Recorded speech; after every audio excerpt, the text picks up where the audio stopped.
Good evening, everyone. My name is Dave McKay. I'm the chair of the Economic Development Committee, and welcome to St. Mark's and welcome to the ULI TAP program. I'm going to turn it right over to Julie, who's the vice chair, because she has done probably like 90% of the work on bringing this great program to us. So without any further delay, Julie, take it away. Thank you. Thank you, everyone, for being here. We really appreciate it. Thanks to our ULI team who've been here since 8 o'clock this morning. It's been a really long day. They've been working really hard. Just a quick background on this. PDC's been working on what we've been calling the Downtown Initiative for about a year now, and it kind of started when we started when we met with ULI at a broker breakfast last spring. And it was the first time I had really heard about ULI and understood what they did. And it really got to the heart of the question that people kept asking me when they would find out that I was a member of the EDC, which was, what are you going to do about the downtown? And we always kind of thought it seemed like a really big issue to tackle. But after hearing ULI present, we thought, okay, these are potentially some solvable problems, that they might have the tools and resources to help us get there. So we, as many of you know, we started with putting out a survey. Our goals for anything to do with our downtown initiative were both transparency and community involvement. So we wanted to kind of get our hands around what exactly people were looking for. We had a tremendous response rate to the survey that we put out the end of last summer into the fall. We had 427 responses. Over 90% of people said that they were looking for amenities such as restaurants or coffee shops downtown. 67% of the respondents said they were looking for additional retail.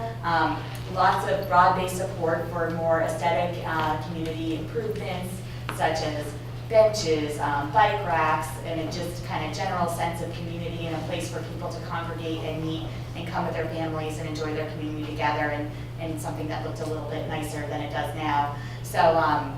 So we held a couple of public forums in October, in November. We invited members of the public. We got as much feedback as we could, and that kind of brings us to today. And we've had a very busy day. We met with ULI folks this morning. We had a public meet and greet where we invited members of the public and had some good attendance there. We did a tour both by driving and by walking the downtown area. And then there were some sessions where they met privately with members of our business community, particularly the businesses downtown and landowners downtown. And then also a session where they met privately with the residents in an effort to allow people to speak really openly and freely about the things that they were looking for, the things that maybe they were concerned about. We really wanted the feedback of these stakeholders. We had a lunch where we met with many members of our town committees, including open space and trails committees, the Council on Aging, school board, our town administrator, and members of the Board of Selectmen were all there in attendance today, which was wonderful. And then they spent the afternoon putting together a presentation, which we have not seen. In fact, every time we kind of poke in to check on them, they kind of block the screen. They wanted nothing to do with showing us any sort of preview at all. So we're all excited for what they're going to have to say. We think this is an excellent first step, and we really appreciate your being there. If anybody's interested, has comments or questions, please always feel free to reach out to me or Dave or Dominique, who has put an amazing amount of work into this as well, or any members of the economic development team. We really want this to be a community effort. We appreciate feedback. We know that there are hurdles, and we're looking for solutions to work past them. So thank you for being here. This is huge, just having your presence. So thank you very much.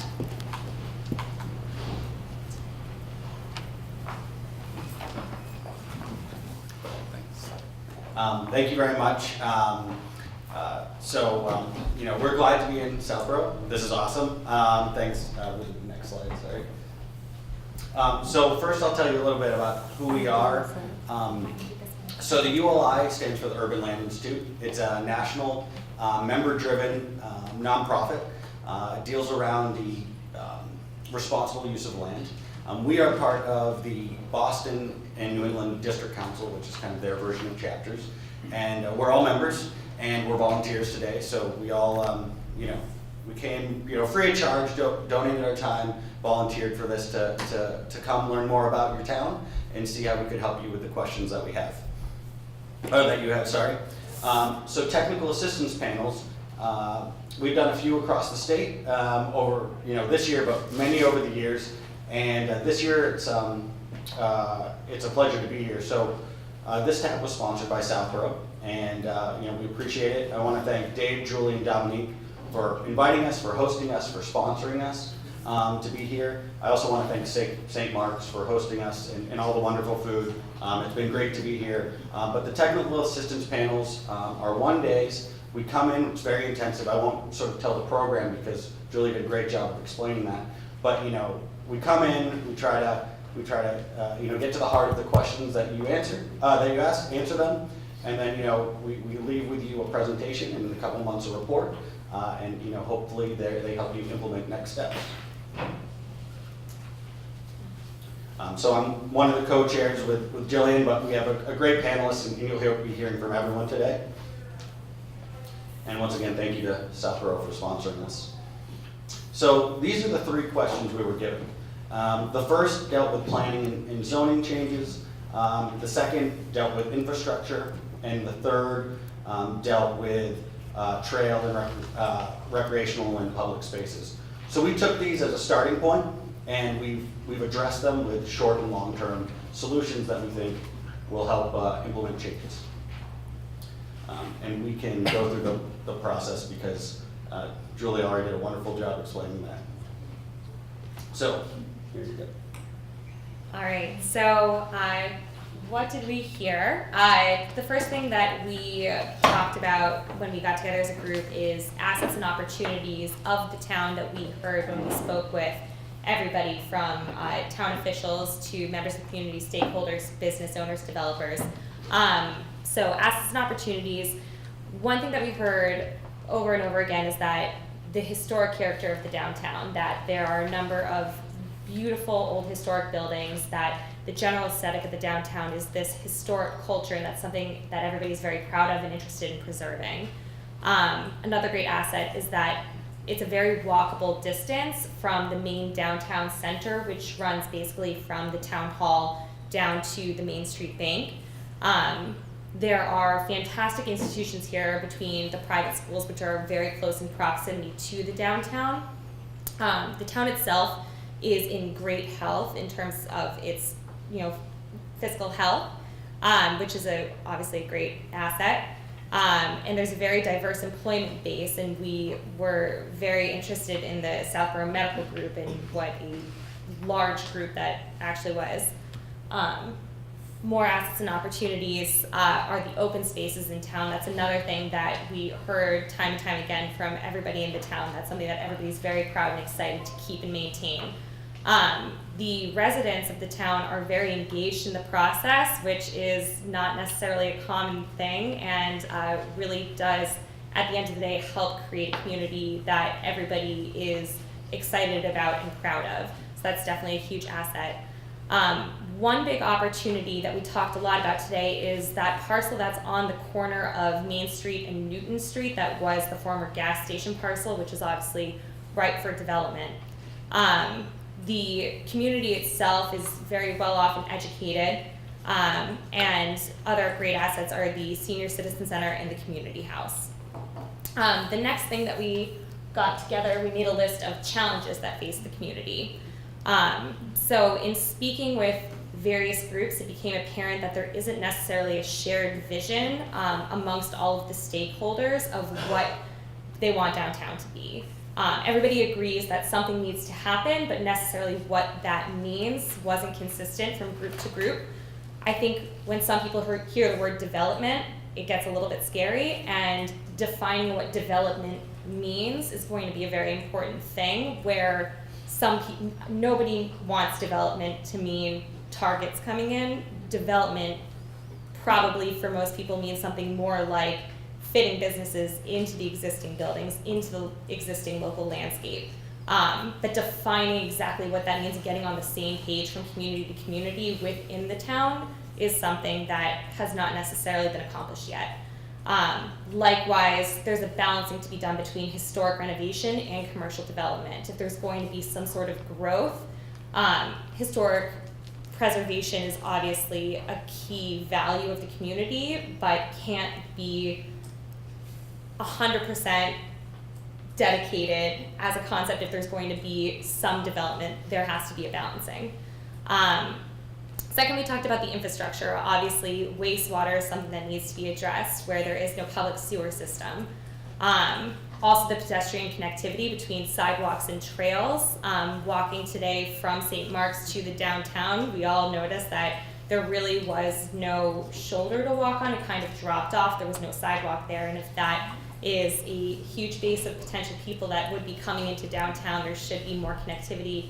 We've talked a lot about the open spaces, connecting one trail to the next, all the open spaces. That's certainly a challenge. Branding, identity, and wayfinding. There are two real town centers between the town center plaza and the downtown Main Street. So in order to make the Main Street more of a draw, it's going to be important to make it its own destination and make it its own concept, to have it be a historic individual place of a specific destination where people want to go rather than just, where are we going, one of these two places. Likewise, placemaking, we want the downtown area to be its own destination with a number of activities, a number of opportunities that people want to go visit. Next challenges. When speaking with the business owners, it became clear that there is a perception that there isn't necessarily a ton of support for those local businesses. And whether or not that's the case, that's certainly the perception right now. Likewise, there's no real major anchor tenant, being like a retailer, a restaurant, a main destination in the downtown that's going to be the initial draw for everybody. We talked about how student engagement, students as a customer base, is a really untapped resource. Where there are so many students, there should be destinations that draw them into the downtown. And we also talked about something that we had heard a lot today, was that parking is potentially an issue now, and with in expanded development would become a greater issue in the future.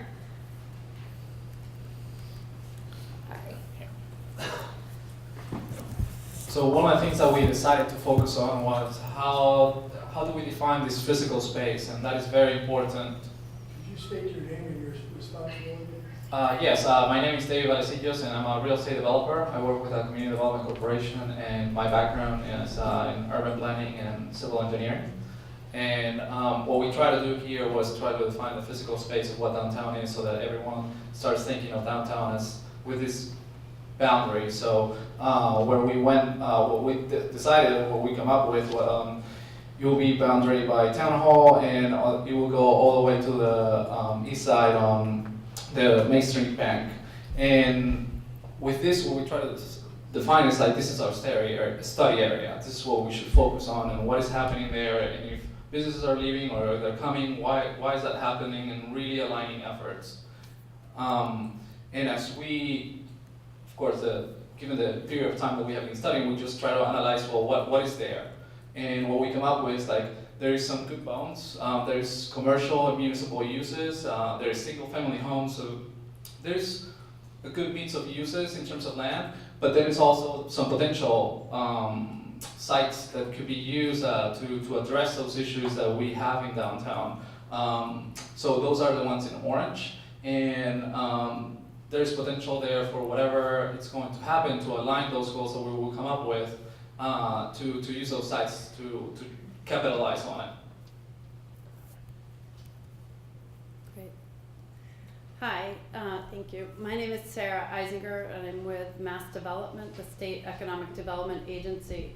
We're going to now, we've talked about some of the opportunities and challenges and set the context for you about really what we're looking at in terms of the downtown corridor. We're going to start to get into some recommendations. We've categorized our recommendations in two ways: short-term, sort of the 1 to 3 years. We're trying to give the town some quick wins that we think are achievable. We're not going to solve the wastewater management problem, overnight. So we're here to talk about some short-term recommendations. We'll get into some of our long-term ones in a few minutes. So the first one, we have 5 recommendations. I'm going to talk about 3 of them and then hand them over to my colleague to share the other 2. create a sense of place. We talked about that as a challenge. That's something that we heard a lot today. So that's really 3 different strategies around that. Branding. We think there's a huge opportunity for you to really think about the downtown corridor as a historic downtown with signage. Maybe there are telephone pole banners or something else, some other sort of marker that has a logo and some way that you know that you are downtown and you've arrived there. Again, decorative lighting, string lighting, you see that in lots of different communities, hanging flower pots, something where when you get downtown you know you've arrived. There's some physical elements that really change the way you're interacting with the place. We also talked about events. I'm sure a lot of you know in Boston the closing of this sort of Summer Streets program where they close Memorial Bridge on many Sundays in the summer and people can bike along that. Well, we heard a lot about rail trail development and connectivity to trails, and we know that, for example, on the causeways, we can't expand the causeways, it's too cost prohibitive. So one way to really think about trying to get people more interested and connected to the outdoors and trails would be something like close one of the causeways on something like 5 or 6 Sundays, or in the fall do it, October Sundays.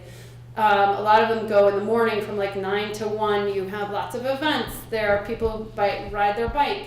And it's a way to really have people think about their community and their place in a very different and exciting way. So we think that would be a really fun thing to do. A lot of communities are doing movie nights. You might already be doing that. We don't know everything. But the kind of downtown movie night that where you take over an empty lot, potentially this corner lot, bring a food truck in, show a movie, family friendly, and that can be a really great way for people to start to feel more connected and to use the downtown in different ways. The third is activating underutilized downtown parcels. Here there's a partnership opportunity with the Community House in St. Mark's. There are a lot of, I know we know that you do a lot already, the Santa Claus dropping from the sky, and the helicopter is a great example, but building on that in more creative and other new ways. There are crowdsourced funding opportunities. We're going to talk about a mass development program that works in lower and moderate income cities that may or may not be applicable here, but the concept is getting buy-in from local people by crowdsourcing some sort of pop-up park or an interim use where we don't need the wastewater, we don't need all these infrastructure investments. So thinking about, for example, taking over that corner lot for pop-up ice cream stand, food trucks, farmers markets, etc.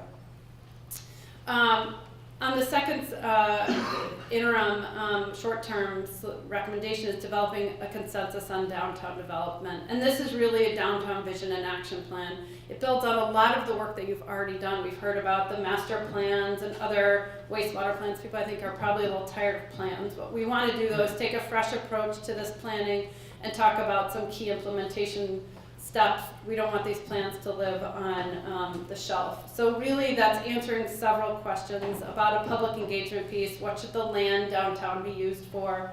It's going to have a project overview. It will probably have some zoning diagnostics and framework. So it really tries to link, we heard that zoning was a huge issue here, but it's really trying to link, not just look at zoning as a problem and all the issues that we need to deal with in the zoning, but it's saying what are the uses and things that we want to do in this downtown, and what are some of the zoning rules and changes that could support those uses. It's trying to really think of all of this in a somewhat more cohesive way, thinking about infrastructure improvements, and also then looking at a market assessment. These are all the components that we have seen in some of these plans. They're usually done by third-party vendors, about $30,000 to $50,000. They're 3 to 6 months. We think this is a great next step for this town to undertake. We also think about identifying parcels that the town could or should control. The town, and people have talked about restaurant uses. We heard about ice cream shops, cafes, pubs, lots of different ideas. But one of the things the town could do would be, similar. We know that the town has been creative about land swaps, the golf course. You could take a parcel from downtown, could buy it, could do some site readiness on it, prepare the site. It could be RFP'd out to a potential developer. There are sort of ways to spur the kind of development that you want by trying to target through a request for proposal or request for qualifications process. You could go out and seek that kind of use. You could offer incentives either through the site preparation or other financial incentives to really start to drive the kinds of uses that this community wants to see. And then this is a small recommendation, but liquor licenses are few and far, are hard to come by in communities, and we think setting aside a liquor license for a downtown establishment might be a kind of incentive for a pub or other restaurant use. We're not talking about bars and nightclubs, but this is just for the brew pub that wants to serve hamburgers and beer. Really giving them an opportunity to have a liquor license that's dedicated to downtown sites. On the third side, we want to help boost the Economic Development Committee with some quick wins. A couple things that strike us. Bringing youth downtown. We heard, we had an idea that you could put, for example, St. Mark's has a card for their food, right, for their cafeteria. Well, couldn't that card be used in some establishments downtown? We've seen that in other communities.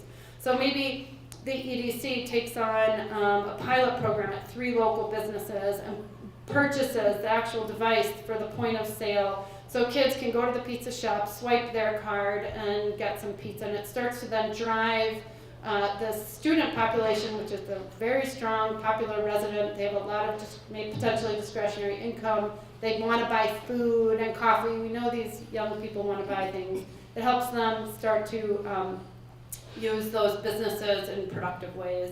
Student discounts, rewards programs, building brand loyalty. So that's something we would encourage the EDC maybe to purchase those items. We heard they were $1,500 each. Maybe that's prohibitive for a small business, but maybe the town sponsors that.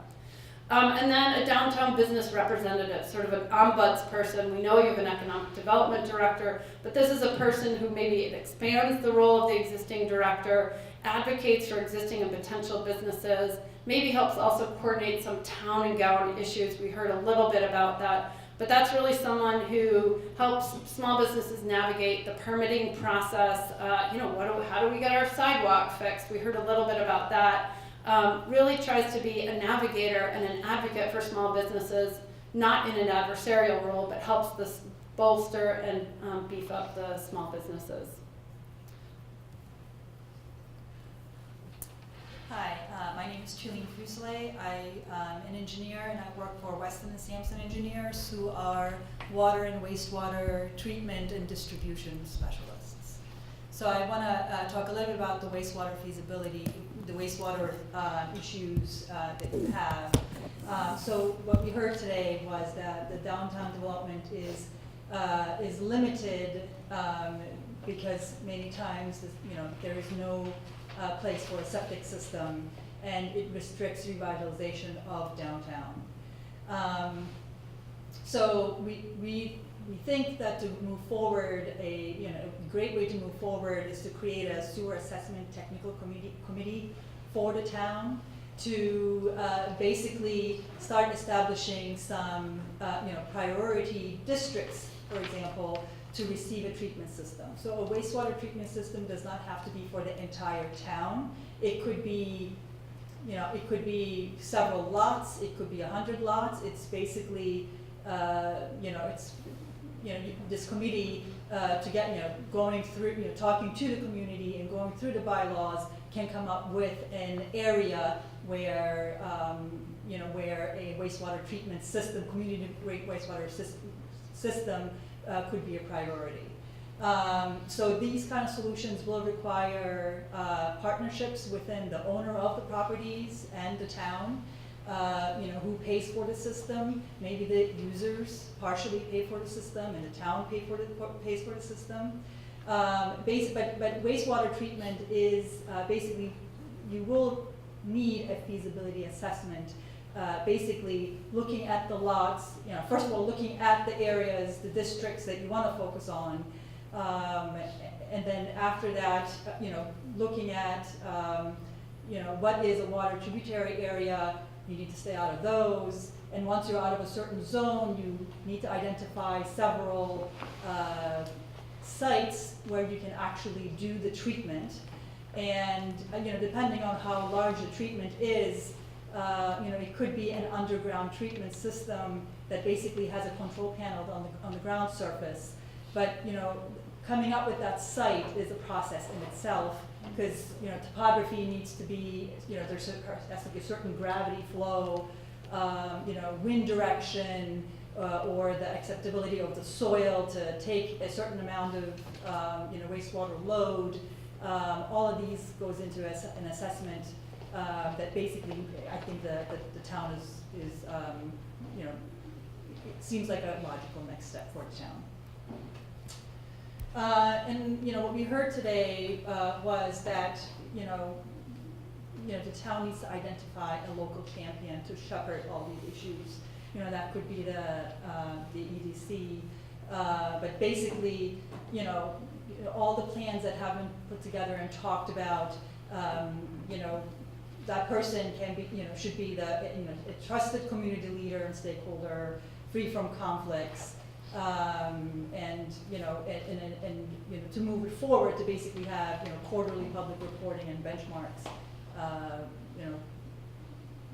I think would be welcomed by the town.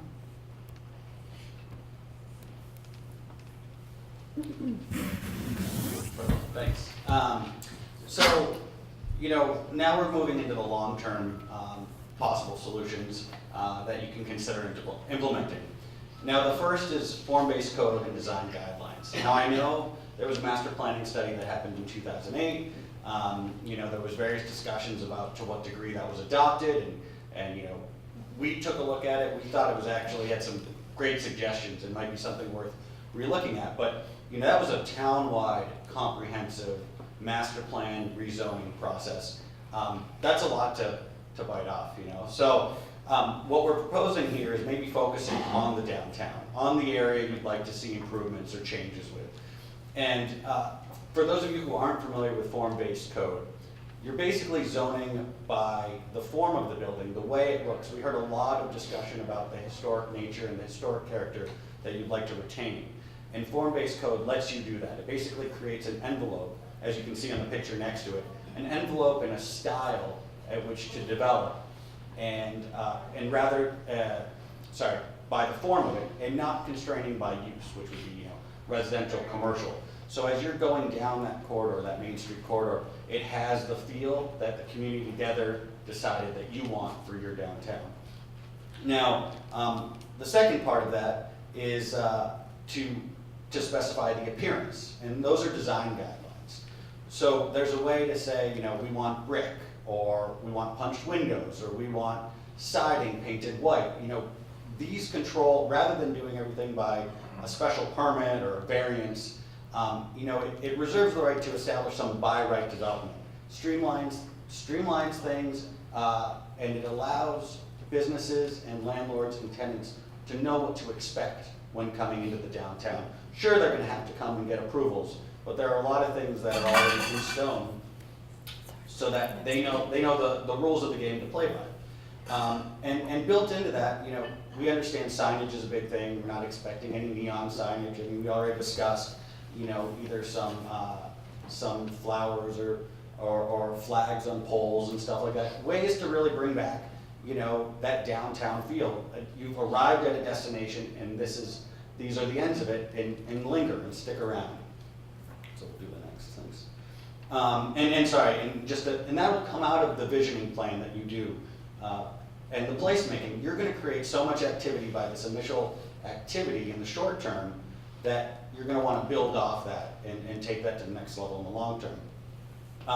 Now, we went back and forth on this between a business improvement district or district increment financing. If you're not familiar with either of them, the general idea is that you define a geography, and whether it's fees, whether it's taxes, whether it's incremental taxes, gets reinvested into that same geography. So, for example, if you define, as we sort of showed the potential downtown corridor, if you define that, that will go into improvements. Now, you're already ahead of the game because you're going to have a wonderful road reconstruction. You're going to have the state portion and then the town. So that's kind of where the bulk of these funds are typically used. Now you can do other improvements, whether it's facade improvement programs, whether it goes to pay to activate and have events downtown, just a way of reinvesting that revenue back into the area. And you know, I think you'll find that this financial structure might help, you know, give the downtown a boost to kind of make those improvements. And then to implement the vision, you know, as we talked about the vision action plan, the wastewater management plan, you know, it's great you've done these studies, but they have to be adopted. They have to be adopted, and then they have to be implemented. And you know, obviously there has to be consensus before all that happens. But consensus without adopting doesn't give the town the leverage to move forward. And so we feel that's a very important part to implement the plans that you've done.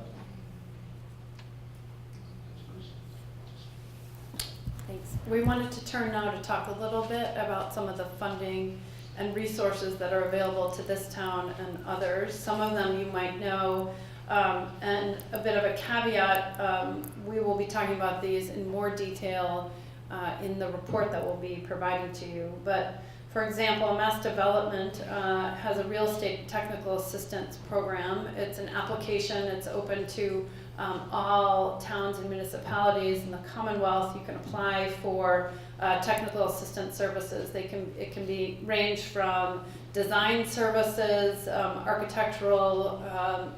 It's a very specific technical assistance need.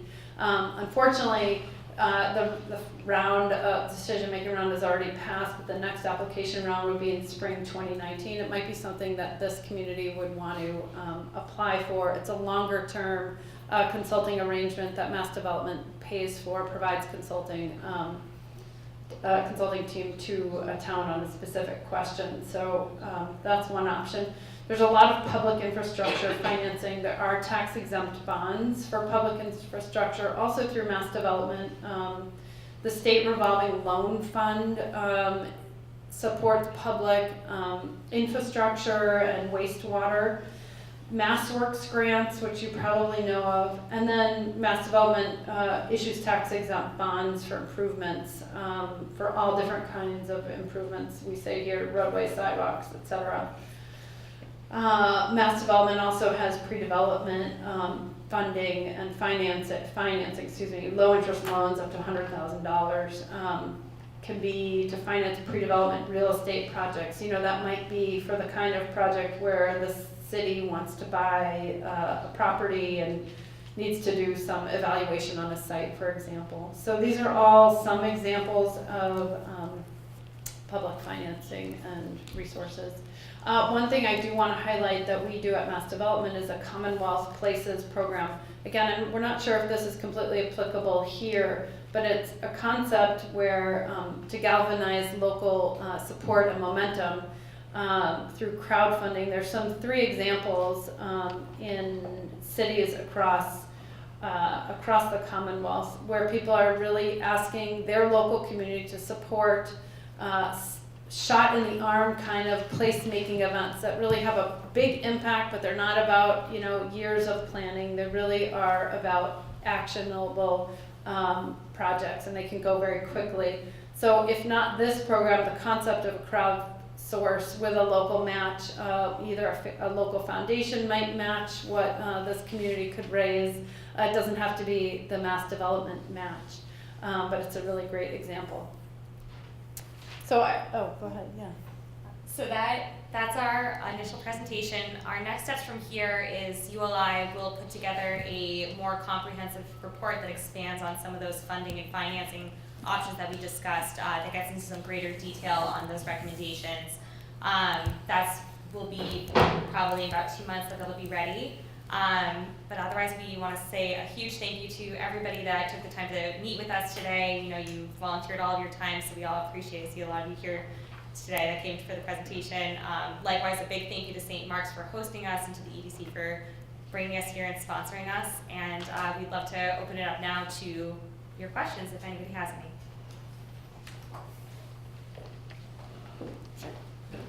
Just a quick question. Can we get somebody to put the use the microphone and ask them? Sure. Sure, we can repeat the question if that's helpful. Could you put the mic on, give them the mic? Well, because of the TV. Oh, We'll repeat the question though. I find it helpful to understand what inputs you got. Is your report going to list who you talked to? And with that list, I can figure out who you didn't talk to and be able to do a little triangulation to understand, did you get a view, a baseline view that I think is a good starting place, or do I need to be concerned about that? Sure, you know, I mean, I think we do. Repeat the question. Oh, yeah. I did say that, didn't I? So basically, will the report say who we spoke to, who, you know, and then through that, who we didn't speak with, and, you know, basically triangulate who those comments were coming from. Is that a fair representation? Yeah, so the report will definitely, it'll definitely talk our findings. I don't think it says. We list every specific stakeholder that showed up to the meetings. Okay, so we list every specific stakeholder. You know, we came in for the day, right? And you know, we were given great preparation by the EDC, but I can't tell you if we spoke to everyone, if every view was represented. I understand. Yeah, but I think we got a pretty balanced feeling. We had a business panel, local businesses and local residences, as well as speaking with town staff and officials. And even amongst those panels that we definitely had a number of viewpoints. So I know we all walked away feeling that we had a very well-rounded and balanced perspective from the town. Next question? Sure. I want to say that you mentioned the Main Street project, and as part of the Main Street project, those sidewalks that you walk down, and we're going to have real sidewalks with granite curbs, so that's already in the works. And we also had a sidewalk committee, so we have a plan in town for how to add sidewalks around town, and it's prioritized. And I had another question. On your map of available plots to work in town, I have a question about where one of those is, because I think it's the current fire and police. Sure. So the question was about our map of parcels that Yes. had potential for development. On the north side of Main Street between 85 and Lansquama Road. Yeah. Yes. Yes. What is that? So that is currently the police and fire station with the gazebo in the front, and we know that that parcel was recently sold to St. Mark's in the land swap with the golf course. St. Mark's doesn't have a clear plan for what's going to be done with that parcel, so we included it in our list of available lots because there does seem to be a very friendly collaboration between the town and St. Mark's, so there's potential for having those conversations with St. Mark's if there's something specific that comes out of a vision plan with the community of how that parcel should be utilized. And if the town comes up with a best use and can have that conversation with St. Mark's, it's something they're open to, that obviously would be ideal. And because it will be developed into something, we included it in our map of potentially developable lots. Yeah. Sure. I'd like to go back to a few comments that were made in the beginning. You mentioned early on in your presentation about movies and that kind of thing. And did anybody in any of the groups tell you that that's already being done in town? There's movie night, there's other events, there's fireworks night and everything, in a location that has parking, it's off the street. And it doesn't seem as though that recommendation for the area that we're talking about here is feasible. And the reason is because, and if I'm wrong, please bring it up, all of this property is privately owned. And I don't think that the town, from a reasonable standpoint, you'd have to check with the selectmen to really verify that. I'm not exactly sure with the land purchases that we have done recently, I do not think that the town is really agreeable to purchasing more land. So just to repeat and jump in, let me know if I forget anything. But first, some of the events we suggested are already happening. And that where some of these events are happening, they're occurring with ample parking on publicly owned land, and it might be prohibitive given the privately owned nature of the downtown area that we've identified, that it might be difficult. Did I capture correctly? So, I mean, you know, just off the top of my head, I know downtown Portsmouth, New Hampshire, you know, has Main Street events right down Main Street. And as far as I know, there's very little public land there either. I think it begs the question what area you want to activate. And you know, if downtown is a place you want, you know, I'm not saying don't do the events elsewhere, but I bet there's probably more parking than the community thinks downtown, especially after hours when a lot of the, you know, businesses are probably you know, not at full operation. But at the same time, if you want to draw business to those businesses, then you host those events nearby, and you might have to strike a balance, right? One of the events we mentioned might already be occupied in another location, so maybe you have to find another event that fits. But I think if revitalizing and getting some more activity downtown is the desire, then we should you know, come up with some good events that fit that space. So, I just want to pass the microphone around so people can. Yeah, I thought that might make it easier. Yeah, so we don't yeah. have Oh, to- thank you. Does that one work? Oh, that's for, Yes, I think for. I believe it is hooked up. Yeah. But I can just Okay. show. Did anyone else want to weigh in on No, that? that Okay. answered. Well, I think like one thing that I think it replicates not only on the efforts of an event or anything else, it's what the goal is here is to align the efforts that everyone is doing, whether it's in an event that's happening elsewhere. If the idea and the common goal for the city and the community is to really create a sense of place in downtown, then all those efforts, can we align them so that we create this vibrant center community that maybe the community wants? So that's, it happens with investment or movies, and it can happen elsewhere, but at the same time, it needs to happen in the center.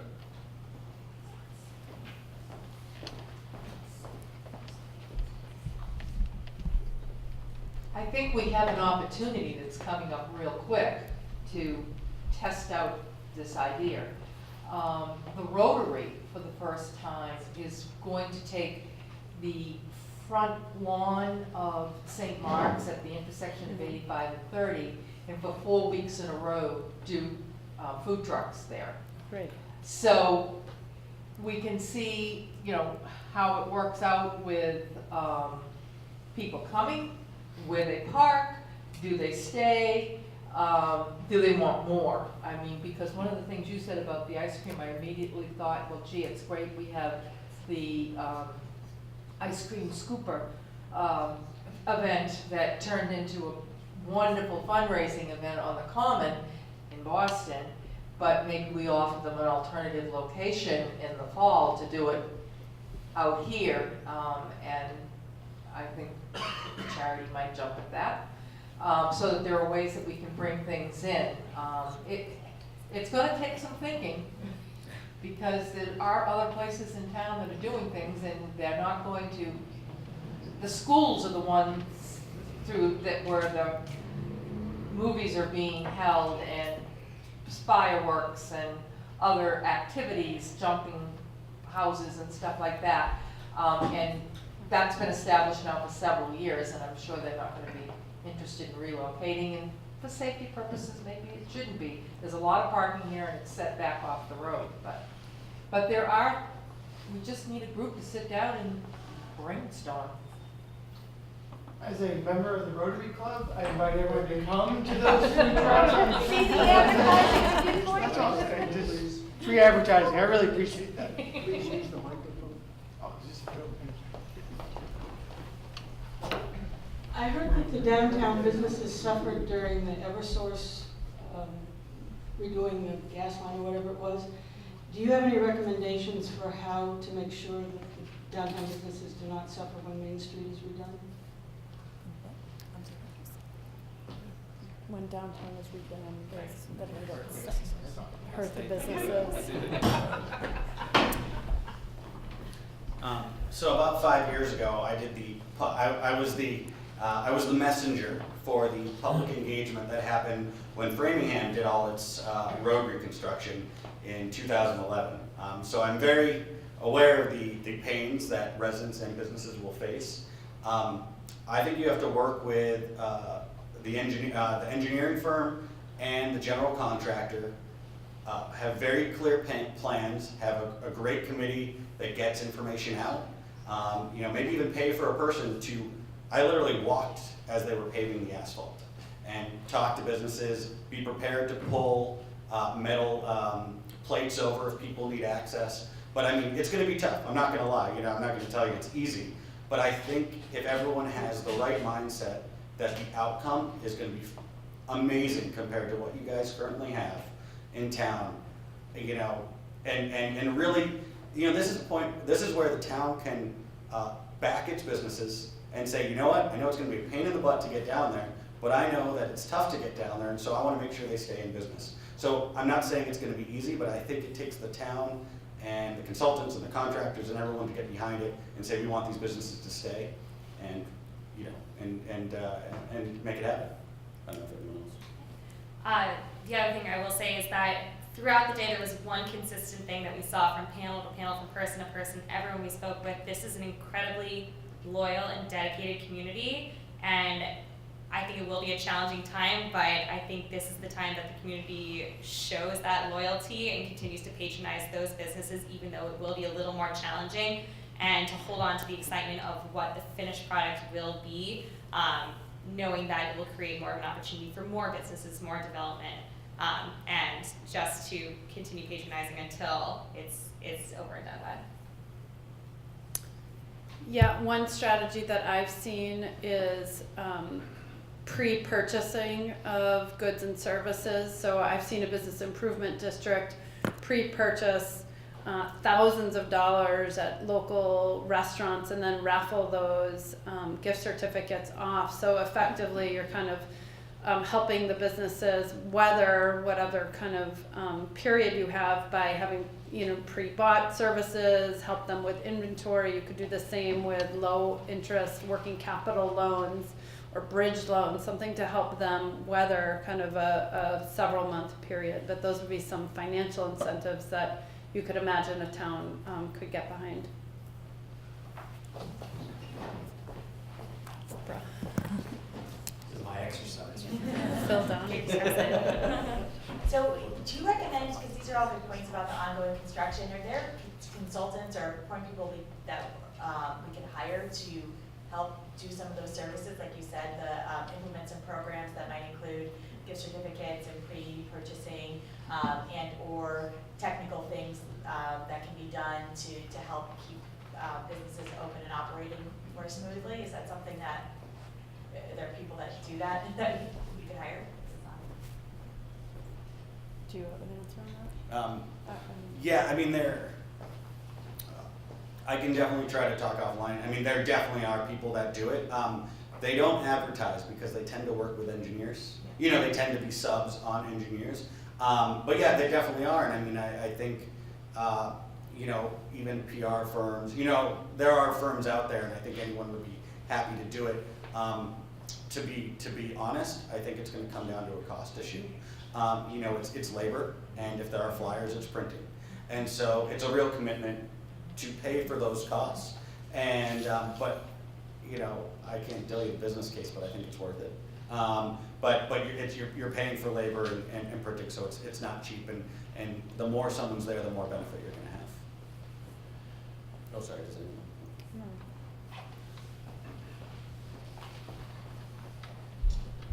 Hi, thank you very much for the great work you did today. Two things. Tell us from your experience, who pays for the flags, the banners, and the hanging plants, and the strings of lights? Mm-hmm. Does the town pay for that? And I think in Marlborough, our next door neighbor, if you go down there Main Street, you'll see all kinds of seasonal things, plants in the summer, Christmas decorations and the light poles. And I think the city pays for that. But tell us from your experience, who would pay for that type of thing in our downtown? And then the second thing is, in 2027, Southborough turns 300 years old. And tell us from your experience if the towns that have these 300 anniversary, 200, whatever it is, they have different programs, celebrations, and types of celebrations. It's usually a year-long thing, and Westboro just did it recently. So maybe from your experience, you can tell us how a single huge event like the 300th anniversary could possibly tie into what we're trying to do in the downtown.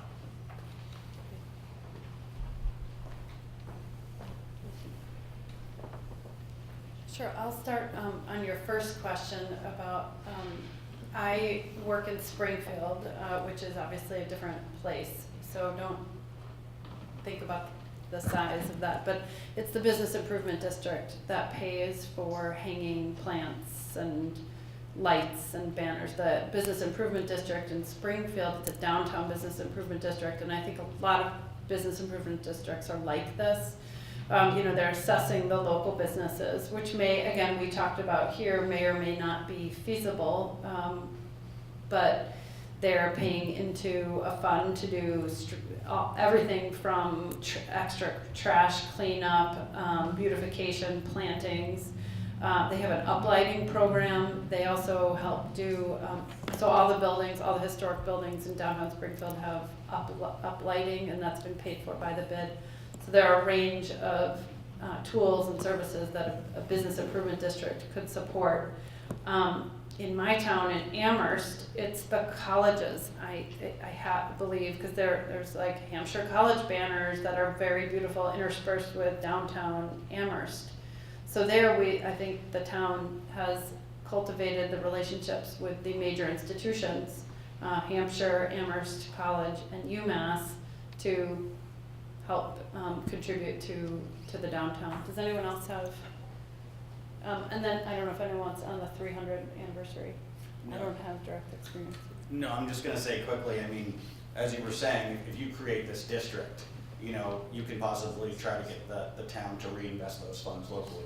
That would pay for that. The 300th anniversary question, I think, is difficult to answer, not knowing what state the downtown will be in 2027, where that obviously is a number of years away. Hopefully a lot of these suggestions will be implemented by then. So I think that's a question that could be answered more specifically when the time comes, knowing what obstacles there still are at that point.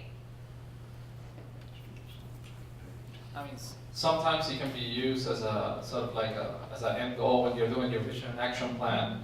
Well, what you as a community are envisioning to be downtown when you get to 300 years, right? And that it serves as a motivation for the community to get excited about and create this sense of place that we're talking about. So that could be a great thing. It's a 9-year plan. It's not too much, sometimes, I mean, it's a little bit, but it's 3 to 5 years, 7 years, that by the time you implement it, it's probably going to be 6 to 7 years. So it could be something very motivational for the community.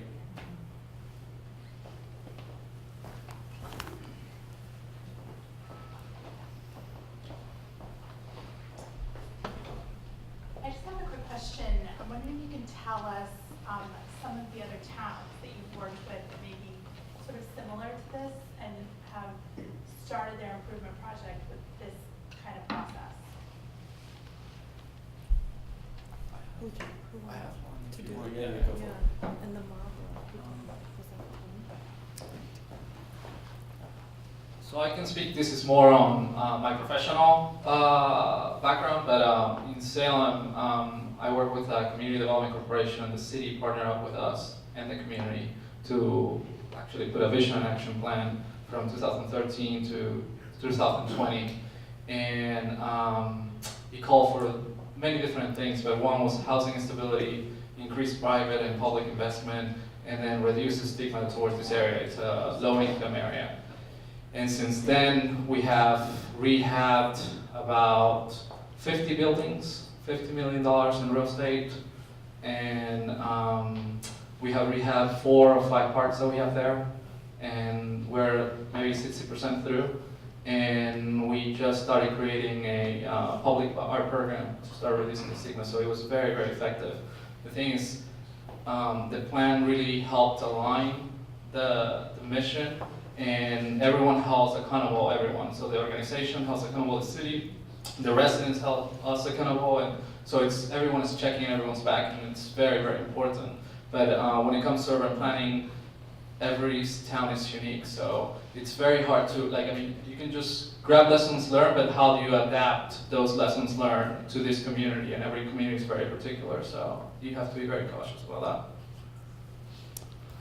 On a project similar to this, an Urban Land Institute TAP, our colleague who had to leave earlier tonight was a client, in fact, in the town of Marlborough and had a ULI TAP, and he said afterwards that he just went through the PowerPoint and started implementing almost every one of the recommendations of the ULI TAP. So I think there's some local expertise about how sort of what happens tomorrow in your colleagues and friends next door in Marlborough. I think that would be a great place to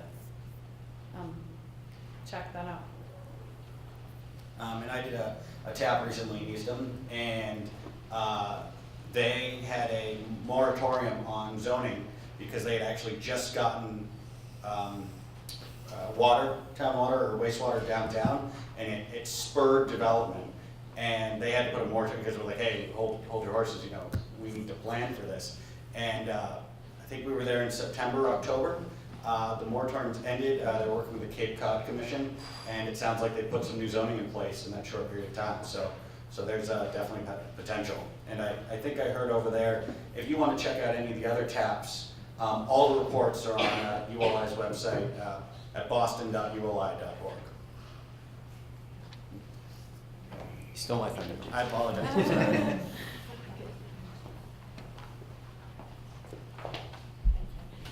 With respect to talking with the businesses, what did you feel? I've heard two different things.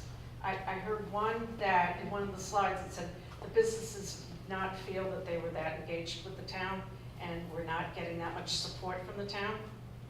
And then I heard there's a real sense of everybody working together. So I'm a little confused on that.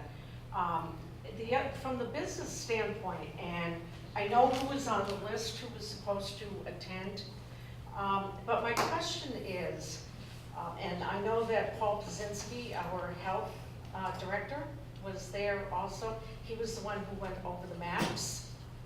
There were maps that were provided, so I'm assuming he was there explaining them to you. But the question is because of the structure of Southborough with not having sewers and the businesses down there being on open tanks and a variety of different things, plus the fact that there's wetlands down there, and there's also a situation where there are tributaries which really limit your stuff, your septic ability to get rid of it. Was there any talk, and I understand there was a developer, as far as where's the ROI for a developer to come in and be able to spend the money that it's going to cost to put something viable for a business? And specifically, I refer up on your map there, if you look at where the railroad tracks are, and if you look just to the right, there's a little orange strip. There you go, right there. There's an orange strip that is there. And he has just cleared that lot. You're looking at it when it looks good. This corner lot, and you ask anybody, because that was Julie's most common question that she used to get, what's going to happen with the downtown area? And it was particularly that area where, this is just an example. This is a developer, he's an engineer, and thinks that he's going to be able to put something down there. So basically, in a long way around, it's really, from your panel of experts, is the ROI there for a business to come in and spend the money?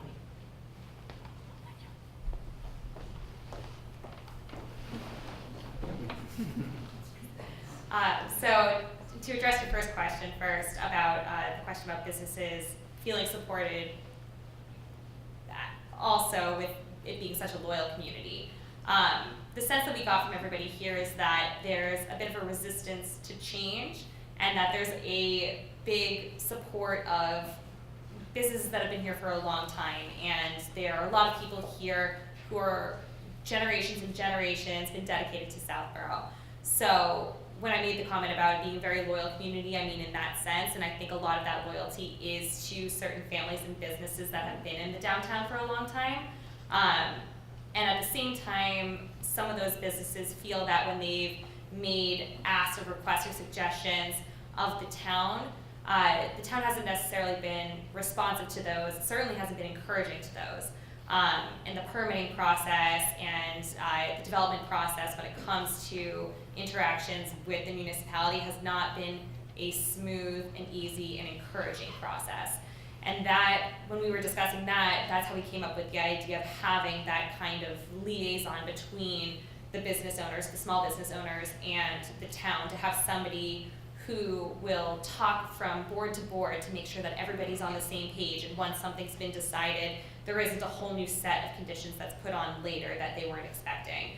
To get everything out in the open at the beginning stages, have someone be an advocate, have somebody, when there's a request made, somebody following up on whatever boards are the ones that will get that issue resolved, and really helping those small businesses succeed in the way that they deserve to succeed, because it's a town that really wants and deserves and loves those small businesses. When Sarah was talking about site readiness, I mean, the ROI is a really good question. But I think it comes down to what do you want to happen to downtown? And so the answer is, I don't think it's impossible, right? It's just expensive to accommodate the wastewater needs of businesses. And that's, that might be something the town decides to take on to make sure, those businesses grow or stay. If it's not, maybe you have to decide a different direction for downtown. But I'm just saying, like, the numbers might pencil out. They might need some assistance. I know there are a variety of different funds that you could sort of see, to do it, but it comes down to the drive for that area and what the solution is and who's going to buy into it. And it might require, I don't want to be like a bearer of bad news, but it might require a little bit of extra density downtown. Now, I'm not talking 5, 10 stories. I'm saying maybe 2, 3 in good places, but that would affect the ROI in a positive way to help accommodate. And the community should agree on what is acceptable and then do the cost benefit analysis from that. I don't know if you want to We actually saw that lot as an opportunity for the town because it is an open space. Maybe actually saw it as an opportunity in the short term where maybe it is used as a park, a public meeting space that does not require any septic system, maybe the pop-up ice cream shop or something like that. But eventually, what we heard today was that the septic system and the area being a tributary, tributary area, it is costing businesses, whoever wants to develop that site, more funds, basically, to deal with that. And that is really the business's financials. But in the long term, maybe there is an agreement of dealing with the sewer issue, about the sewer issue with several lots, and that people buy into that.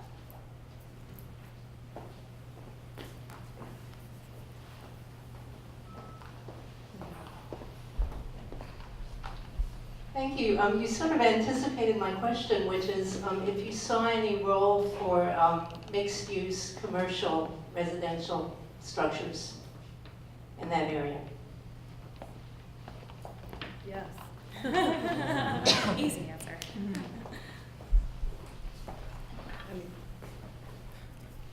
Yes, that's the quick answer. We are all proponents, speaking for all of our panelists, but for density and infill projects and trying to build revenue streams and making these projects pencil out. And one of the ways to do that is to have mixed-use projects.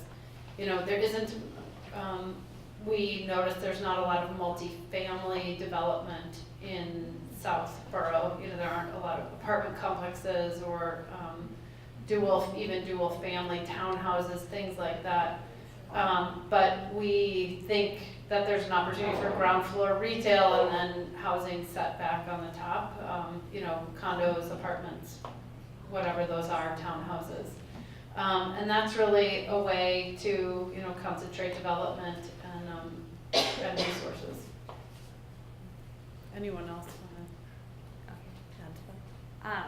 And I think the thing to be emphasized with that is we're not talking about, you know, a 5, 6, 10-story building. This would be obviously a smaller scale, nothing that doesn't fit with the character of the town. There's a way to do this in a way that still emphasizes the rural, historic nature of the town. These things are not mutually exclusive. Right. And one thing not to forget about those is that those will generate revenue for the town that could be used to help for issues or challenges that you guys might be facing. So it has benefits, but it's all about negotiating the pros and cons, right? So just to keep that in mind.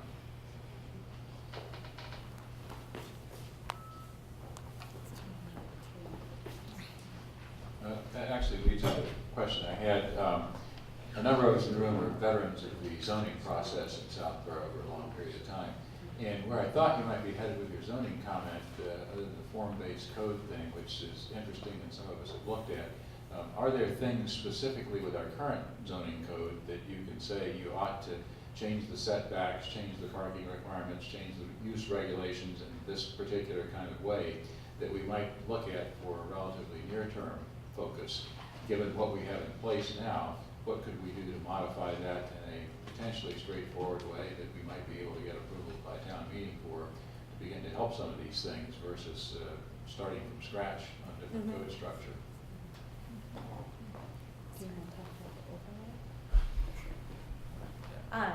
Well, I'll let Jamie talk about more specifics, but before I hand it off to him, what I will say is that the bigger issue here is rather than looking at what you can do to downtown on a item-by-item basis, the key to getting this done, because there are so many opinions and so many loud voices in the town, the key is going to be coming up with a vision plan that's an entire package and negotiating that as an entire package and understanding that certain people will have to give on certain things that they are passionate about in order to accomplish this goal that the entire town is really excited and passionate about. So I think when you ask about zoning in particular, it's a difficult thing to talk about on a isolated basis without taking the entire package into account, because it will just frustrate some people that would get other gives in other areas of that entire vision package. But I'll let Jamie speak more specifically.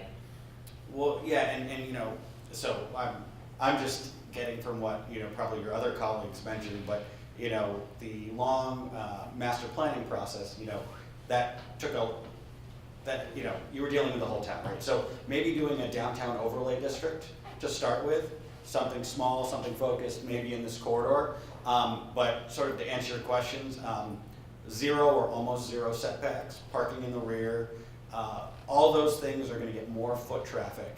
You know, entrances from the street, not from the side or from behind. And then the one other thing that I think we heard, but you know, we've only been here for a day, so correct me if I'm wrong, but it seems like you have to go, there's very little by right development in this downtown area. And I think increasing the predictability of the process for a defined corridor would greatly increase, you know, the benefit and minimize like the effort on both the holding costs of the developer or landlord or tenant, and you know, the town for something that you know, they probably want in the end. Thank you.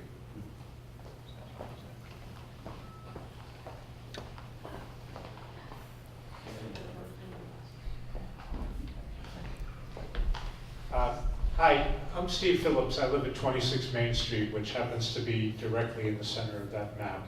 And I guess I'm one of those loud voices that you were just referring to a moment ago.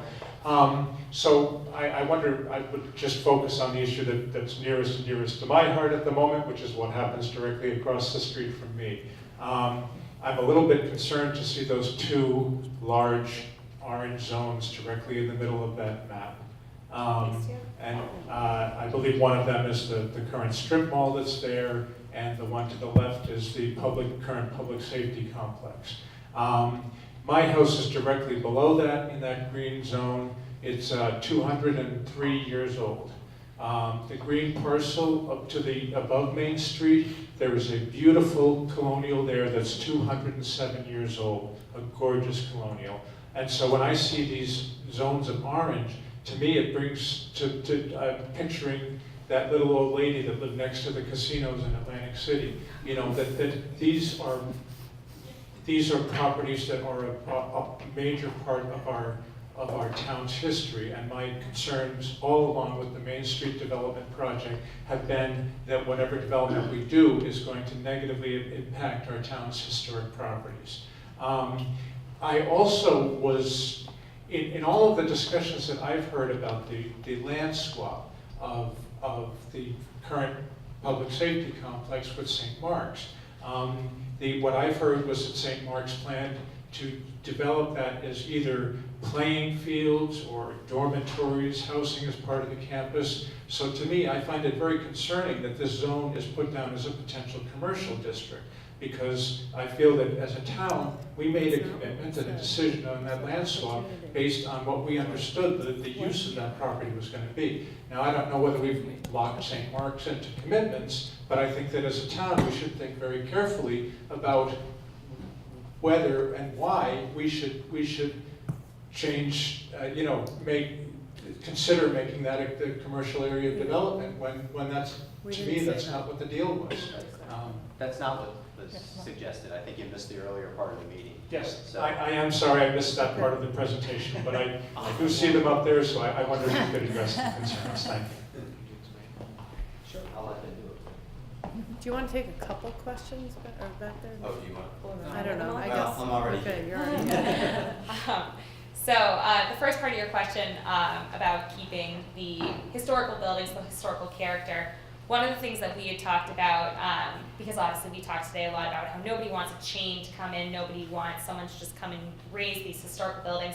We've, not to say that a CVS should come in here necessarily, that's up to the community, but we've seen CVSs that fit into the existing footprint, existing structure, same facade, that do signage, that blends seamlessly into the historical facades of buildings. So whatever business comes into these potential spaces, it can be up to the community to set design guidelines that forces them to fit into the character, into the space, into the design aesthetic that the town wants. Nobody wants, and we heard this from absolutely everybody across the board, nobody wants to lose the historic character, the historic buildings, or the history in general of this town. It's one of the greatest assets. It's something everybody's incredibly passionate about. So I don't think that is as great a concern as some people might think it is, because everybody is on the same page about that, especially with these incredibly old, incredibly beautiful buildings. The reason that these 4 parcels are in orange, we wanted to take an inventory, because we keep hearing, well, we'd love a gastropub, or we'd love this and that. So we wanted to see what exactly we have to work with and where those could go and how that would actually work and give the town a more realistic view of what we have to work with. So we categorized every single parcel in what we saw as the currently existing downtown and wanted to inventory what those were and how they could potentially be used. So that's why the ones that are in the pinkish red are ones that are currently being used for commercial municipal purposes, things that are kind of downtowny was the word that I used. And then the green are single family homes that obviously are not being touched because they're being used by, residents of the town. The orange were ones that have the potential for development. Either they are currently being developed, they are going to be developed.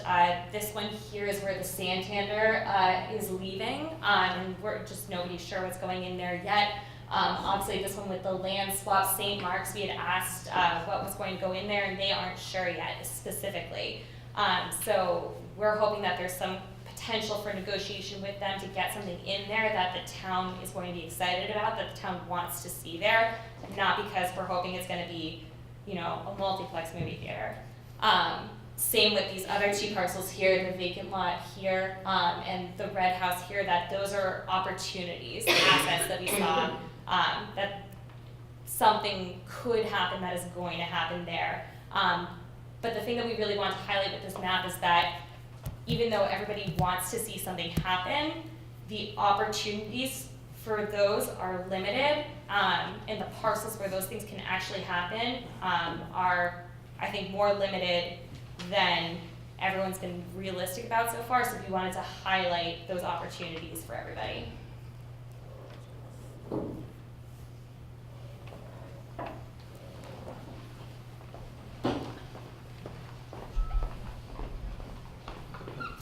You're next.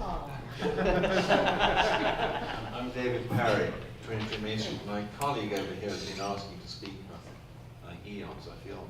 I honestly don't, you can see what all right, okay, I'll have a go. Anyway, look, I arrived late, I apologize for that, and I thank you for all your work. But, so and I sort of missed your key recommendations, I understand the short term, long term, et cetera. But, so all I have to, I have to react, I was talking, I hope I wasn't sort of interviewing other people, but my colleague here about what happened. But I'm very puzzled about this map here. What is downtown? Is that supposed to be today or tomorrow or the future or 2027? I'm really puzzled by that. If I can I don't want to be mean as to be critical. I guess I do want to be critical. Pink is commercial municipal use. I mean, those two uses have nothing to do with each other. The biggest bit of pink is a cemetery, for God's sake. There's nothing in it except dead bodies. The other bit of pink is a community house. The other bit of pink is a church and town hall. The other bit of pink is commercial. I'm just really puzzled by that classification of pink. Frankly, there should be two classically different uses. And as I react to another thing, I just want to support my colleague over here who lives nearby. I'm a bit of the green too on the south. I'm really upset when I see that St. Mark's, bit of orange right in the middle and potential. I bought into this whole idea about the golf course and everything else. Well, that wouldn't be commercial. That would be St. Mark's. Believe me, I'm going to oppose any commercial up there. I put that right out to you, along with my colleague over here. Now let's go over to the right-hand end. Why is 11 Main Street classified as potential when it's already built? I don't understand that at all. That's the strip mall, which is going to last for at least another 50 years, and is already fully developed. And then we go further east, and we come to Boston Road and Newton Street. I'm really, really puzzled about this, because there, I don't mean to be critical, you're new guys, and I thank your external view from us, but for some reason or other you've gone down Boston Road, like a quarter mile to Falcone's gas station, which is the only use down at that bottom end in purple, in orange. It's the only use. Of course, it has the red brick building, which is vacant next to it. And then slap in the middle of that bit of orange is a bit of wetland, which you're never ever going to use. The biggest chunk of that orange is never ever going to be used. So David, I want to interrupt you, because we all recognize that there's a lot of challenges with a lot of these properties. And I also want to make the point that some of the properties that we talked about, for example, in the lunch session, the St. Mark's property, was not talked about in the context of commercial development. It was talked about in the context of there's an existing gazebo, and boy, wouldn't it be nice to preserve some community gathering area toward the front of that property, recognizing that St. Mark's is going to do whatever it plans to do, but at least that's a conversation that can be had. So I think you're overreacting to the map, and I'm just going to say, can you get to the question? Yes, I want to, so I'm reacting to the map, which is the only thing I can react to. And what I react to is, okay, somehow Boston Road is south, or what is it? What is southeast is orange, is potential, but northeast isn't. When the biggest thing downtown is Southborough Medical, and the vacant land on the right of Newton, which is just asking to be developed related to medical, isn't it? You know, we talked about that this morning, but for some reason or other it isn't there. The biggest single use downtown today isn't on the map. I'm really struck by that. If that isn't potential, I don't know what is. Anyway, okay. I'm done.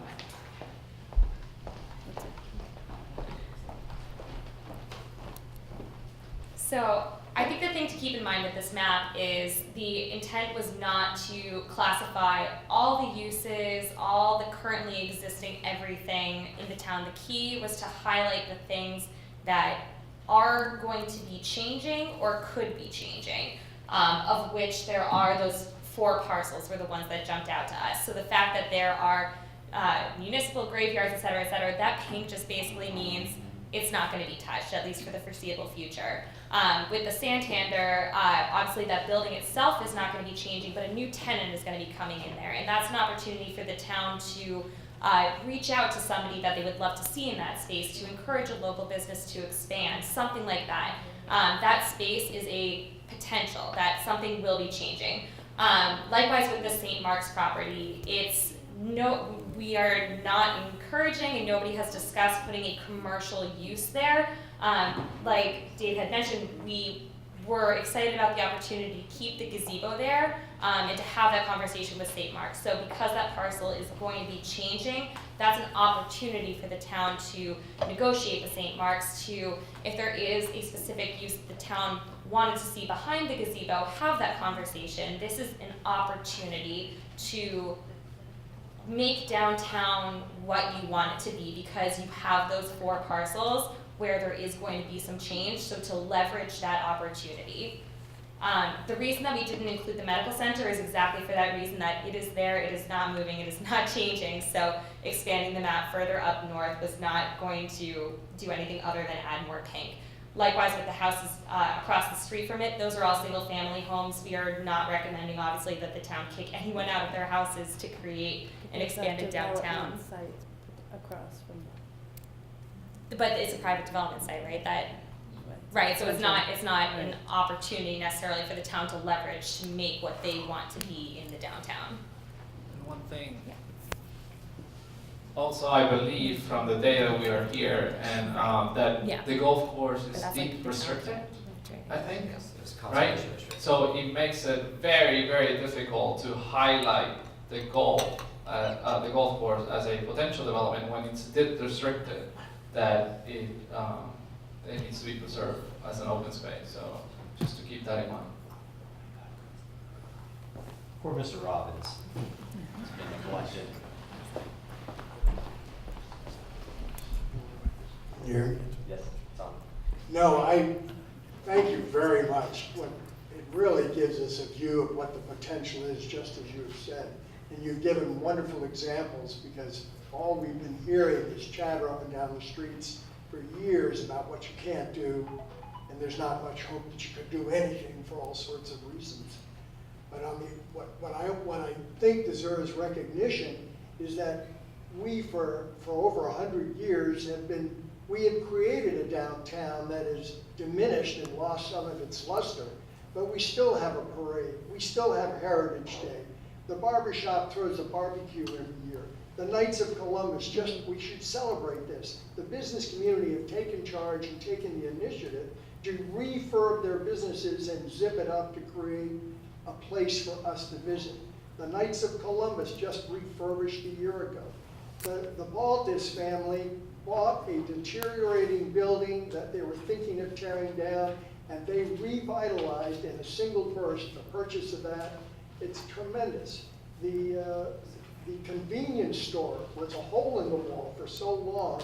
It's been completely refurbished, and the restaurant has got a new chef that has jammed the place on a regular basis. And the community house, and now we've got, if we look back out and see the new iconic, the Burnett House that's going to be built into a bed and breakfast. And what Bill Stapleton did over on the Old Post Road beyond the reservoirs, created 2 new businesses. So we have a right, we should first thank and applaud the businesses who have taken the lead to take us at least to this next step where we can really put the paint on the roads and make this place hum. And thank you very much.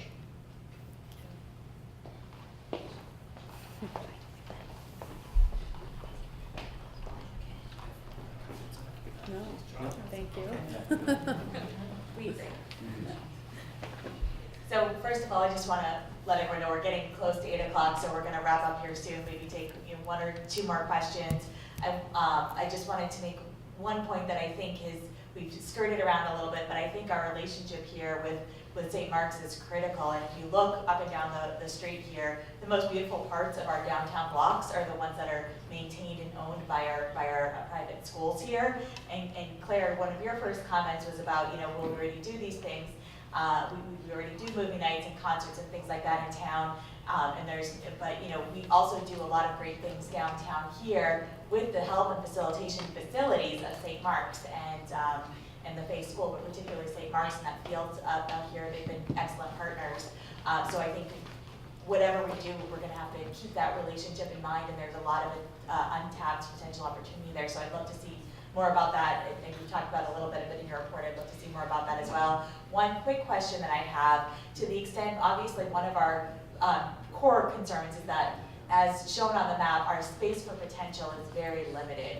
And we're certainly not looking to buy up lots of private homes, but to the extent, there were some homes on Newton Street, is there something we can do? I really like this idea about being development ready in certain cases. So if there was an instance, for example, where maybe on Newton Street there were a couple of homes that there was a potential for sale, is there a plan we can put in place to be ready if those opportunities arise? Because I feel like it's happened before and we're always one step behind the ball. We find out about it too late. We don't have it together to be able to do. We don't even know what steps to take. But if there were a couple houses, say for example on Newton Street, where we knew that they were going to there's a potential for sale, how can we take advantage of that, be proactive, find the investment to maybe buy the property, but also hold it for these opportunities to put out an RFP and find a good use for us that sits in the town, because we don't want to be business owners as the town, but we also want to make sure that we're controlling what goes in there so that we have a say in how our town looks, and it doesn't become a Westboro or a Marlboro that's on us.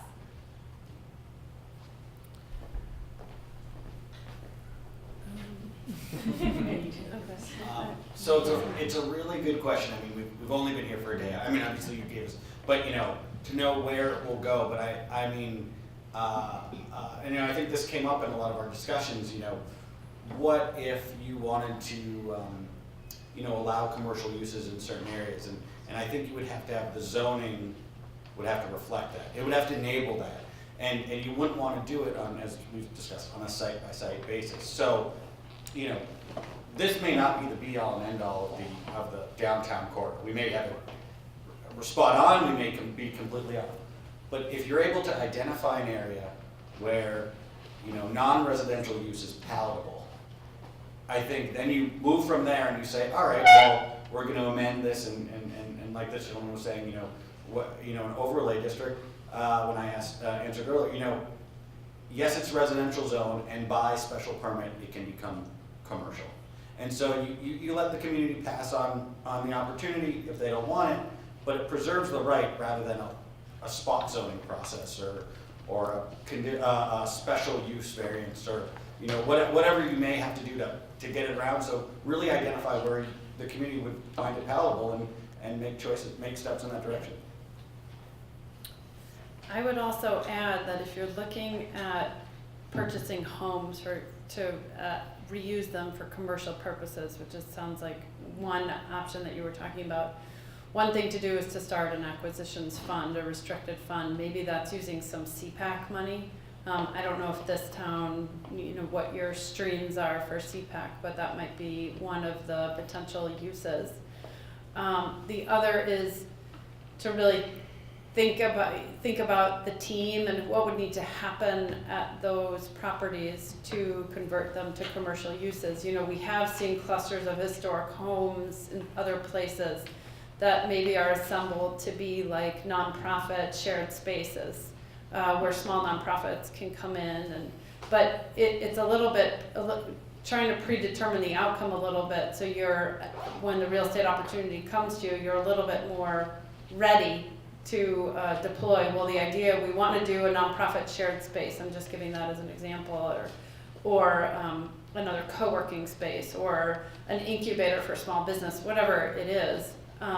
But you've got your uses kind of lined up, so the zoning, and then there's a bit of an acquisition fund that you can deploy quickly. I think the only other thing to do is to be having ongoing conversations with the local developers, with local small businesses that might expand to additional locations, so that when a property does come on the market, obviously you have to have the zoning in place and want it to allow for that kind of commercial development, but the town itself can act almost like a broker and advertise these properties to these developers and make those suggestions, make those outreaches, in the hopes of putting whatever the town would like to see in those spaces. I'm good, it's 8 o'clock, so thank you. Okay. It's pretty- One last question. Well, I just want to be clear, so in some short amount of time, the EDC will receive a written report from you people? Okay, that's great. And the other thing is, it's just a comment, I don't know how this fits into all this, but I live on Lattisquama Road, and I noticed all the St. Mark's students walking down Lattisquama, white bagged to go to Starbucks. And I think if we could recapture them with something great downtown, that would be great. Thank you. We heard that comment. So the written report will be ready in about 2 months, and I will leave it up to the town on how they would like circulated. It'll be posted on ULI's website as well, and we couldn't agree more that there is some leakage in the town of people leaving for other areas, other businesses, that we would love to see them come right to downtown. And I think we have a great set of proposals here and ideas, and certainly a lot of enthusiasm from the town. So we think that Southborough really can make downtown a beautiful, vibrant, wonderful place. Thank you.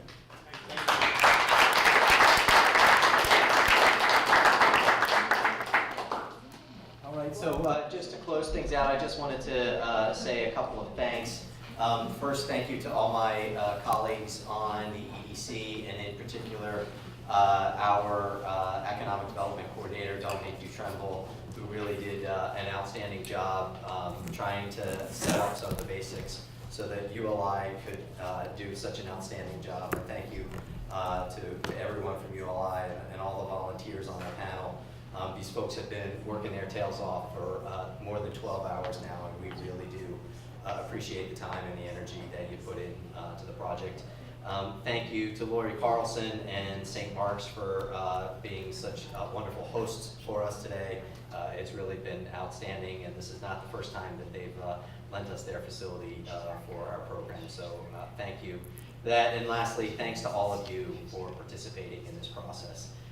You know, this sort of grand vision that we're talking about only works if everybody's talking and putting their ideas on the table, and I think you've made some really significant strides building off of the master plan and some of the other planning initiatives that we've had over the years to really move the downtown forward that we all love so much.